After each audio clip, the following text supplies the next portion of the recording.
মহররম মাস। মহররম মাসের সম্মান কি কয়েকদিন আগে থেকে নাকি যুগ যুগ ধরে? যুগ যুগ ধরে। কারণ এই মহররম মাসে এমন কিছু ঘটনা ঘটেছিল যে ঘটনাগুলো সংঘটিত হওয়ার কারণে মহররম মাসের সম্মানটা বাড়িয়ে দিয়েছেন কে? আল্লাহ। সম্মানিত প্রিয় মুসল্লিবৃন্দ, আমরা অনেকে মনে করি মহররম মাসের সম্মান বেড়েছে সম্ভবত নবীজির দৌহিত্র ইমাম হুসাইন রাদিয়াল্লাহু তাআলা আনহু ওনার শাহাদাতকে কেন্দ্র করে। আসলে কি হুসাইন রাদিয়াল্লাহু তাআলা আনহুর শাহাদাতকে কেন্দ্র করে মহররমের সম্মান বেড়েছে? না, বরং মহররমের সম্মান আগে থেকেই ছিল। বরং মহররম মাসের 10 তারিখে হুসাইন রাদিয়াল্লাহু তাআলা আনহু শাহাদাত বরণ করার কারণে মানুষ তার শাহাদাতের দিনটা মনে রেখেছে। বলবেন হুজুর কেমন কথা বললেন? একটা উদাহরণ দিচ্ছি, ভালো করে বোঝেন কথাটা।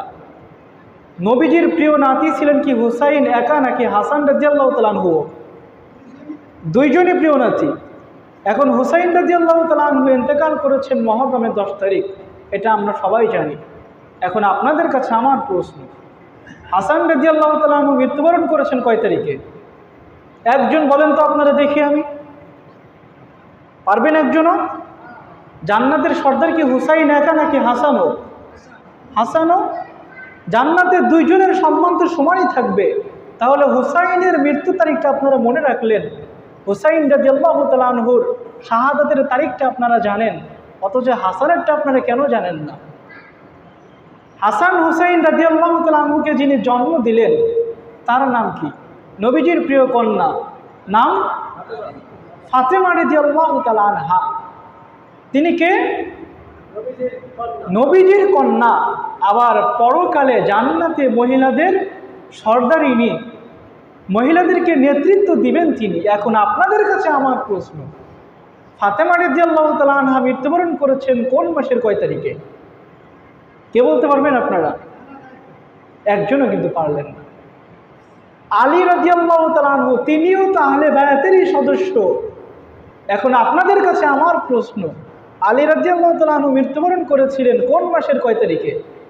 মুরব্বী বলতে পারবেন নাকি? জানা আছে আপনার? তাহলে দেখেন, আহলে বায়াতের সদস্য তো অনেকেই আছে, একজনের ইন্তেকালের তারিখটা কিন্তু আপনাদের জানা নাই, অথচ হুসাইন রাদিয়াল্লাহু তাআলা আনহুর তারিখটা কেন মনে রাখলেন আপনারা? যদি মহররমের 10 তারিখে হুসাইন রাদিয়াল্লাহু তাআলা আনহু শাহাদাত বরণ না করতেন, তাহলে হুসাইন রাদিয়াল্লাহু তাআলা আনহুর এই শাহাদাতের দিনটাও আপনারা মনে রাখতেন না। তার মানে হুসাইন রাদিয়াল্লাহু তাআলা আনহুর শাহাদাতকে কেন্দ্র করে মূলত মহররমের সম্মান বাড়ে নাই, বরং মহররম মাসের 10 তারিখে হুসাইন রাদিয়াল্লাহু তাআলা আনহু শাহাদাত বরণ করার কারণে হুসাইন রাদিয়াল্লাহু তাআলা আনহুর সম্মান বেড়েছে। এবার আপনাদের কাছে আমার একটা প্রশ্ন, উত্তর দিবেন। কারবালার ঘটনা সংঘটিত হয়েছিল নবীজির ইন্তেকালের আগে নাকি পরে? কত বছর পরে? কত বছর পরে? 50 বছর পরে। তো এখন দেখেন, নবী করিম সাল্লাল্লাহু আলাইহি ওয়াসাল্লাম হিজরত করে যখন মদিনায় গেলেন, মদিনায় যাওয়ার পরে তিনি দেখলেন, কি দেখলেন? বুখারীর বর্ণনায় হাদিস এসেছে, আন ইবনে আব্বাস রাদিয়াল্লাহু তাআলা আনহুমা قال, ইবনে আব্বাস রাদিয়াল্লাহু তাআলা আনহুমা বলেছেন, কদিমান নবী সাল্লাল্লাহু আলাইহি ওয়াসাল্লাম আল মাদিনা, নবীজি যখন হিজরত করে মক্কা থেকে মদিনায় গেলেন, সেখানে যাওয়ার পরে তিনি দেখলেন ফারা আল ইয়াহুদা তাসুমু ইয়াউমা আশুরা, যে মদিনার ইহুদিরা মহররমের 10 তারিখে রোজা রেখেছে। এখন এই ঘটনা কি কারবালার আগে নাকি পরে? আগে। নবীজি মক্কা থেকে হিজরত করে মদিনায় গেলেন, সেখানে যাওয়ার পরে কি দেখলেন? রোজা রেখেছে কারা? ইহুদিরা। ইহুদিদেরকে রোজা রাখতে দেখে নবীজি প্রশ্ন করলেন, ফাকালা মা হাদা, আচ্ছা তোমরা এই যে 10 তারিখে রোজা রাখলে, কারণটা কি? এর কি বিশেষ কোনো মহত্ব আছে? ইহুদিরা উত্তর দিল, ক্বালু, অবশ্যই, হাযা ইয়াউমুন সালিহুন, হাযা ইয়াউমুন নাজ্জাল্লাহু বানি ইসরাঈলা মিন আদুওয়িহিম। এই দিন আমরা রোজা রাখি এই কারণে, কারণ এই দিন তো সেই দিন, এই দিনে আমাদের নবী মূসা আলাইহিস সালাম ফিরাউনের কবল থেকে মুক্তি পেয়েছিল। সুবহানাল্লাহ। তো মূসার স্মরণে আমরা এই 10 মুহররম রোজা রাখি।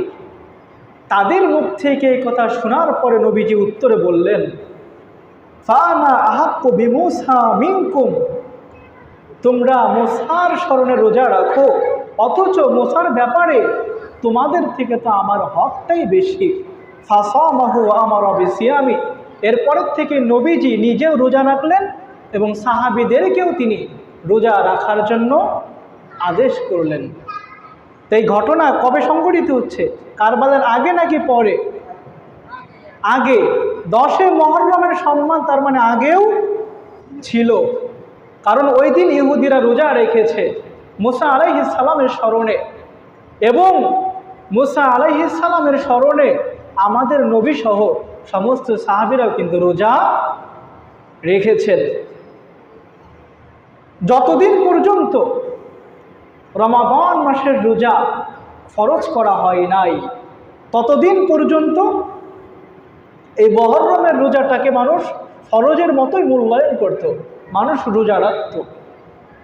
হাদিসের মধ্যে আসছে, ফালাম্মা ফুরিদা রমাদান, যখন রমাদান মাসের রোজাকে ফরজ করা হলো, তারাকা ইয়াউমা আশুরা, তখন থেকে কিছু কিছু মানুষ এই মুহররমের রোজাকে ছেড়ে দিতে শুরু করলো।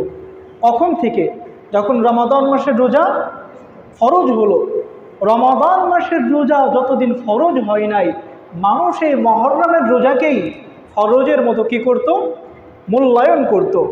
ফামান শাআ সামাহু ওয়া মান শাআ তারাকাহু, যখন থেকে রমাদান মাসের রোজা রব্বুল আলামিন ফরজ করলেন, তখন থেকে মানুষ এই মুহররমের রোজাকে ছেড়ে দিতে শুরু করলো।